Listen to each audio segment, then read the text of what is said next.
Actes des apôtres, chapitre 1er.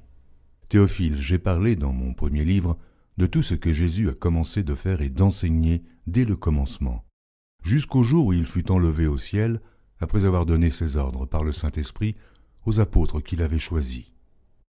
Après qu'il eut souffert, il leur apparut vivant, et leur en donna plusieurs preuves, se montrant à eux pendant 40 jours, et parlant des choses qui concernent le royaume de Dieu.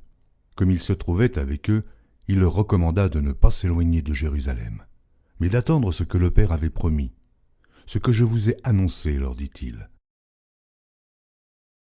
Car Jean a baptisé d'eau, mais vous, dans peu de jours, vous serez baptisés du Saint-Esprit. Alors les apôtres réunis lui demandèrent, « Seigneur, est-ce en ce temps que tu rétabliras le royaume d'Israël ?»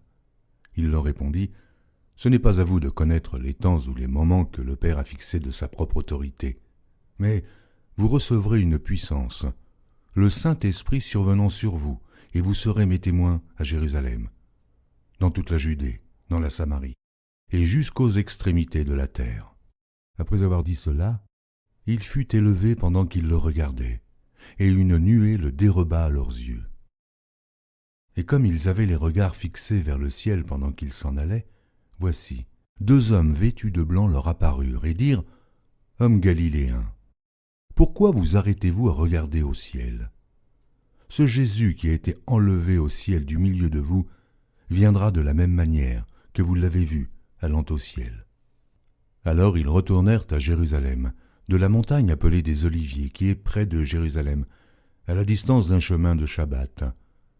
Quand ils furent arrivés, ils montèrent dans la chambre haute, où ils se tenaient d'ordinaire. C'étaient Pierre, Jean, Jacques, André, Philippe, Thomas, Barthélemy, Matthieu, Jacques, fils d'Alphée, Simon le Zélote et Jude, fils de Jacques.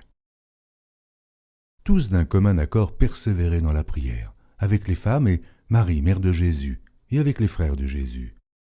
En ces jours-là, Pierre se leva au milieu des frères.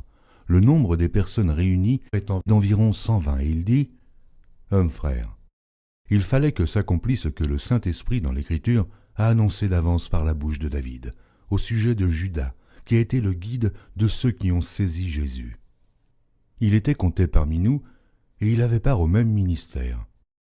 Cet homme, ayant acquis un champ avec le salaire du crime, est tombé, s'est rompu par le milieu du corps, et toutes ses entrailles se sont répandues.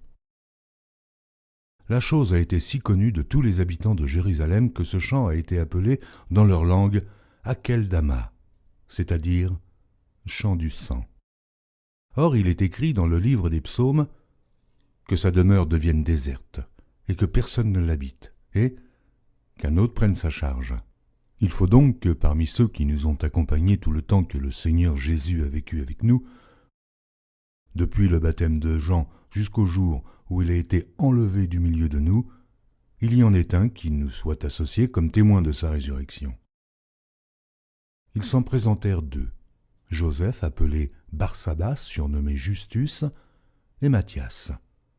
Puis ils firent cette prière, « Seigneur, toi qui connais les cœurs de tous, désigne lequel de ces 2 tu as choisi, afin qu'il ait part à ce ministère et à cet apostolat que Judas a abandonné pour aller en son lieu. » Ils tirèrent au sort, et le sort tomba sur Matthias, qui fut associé aux 11 apôtres.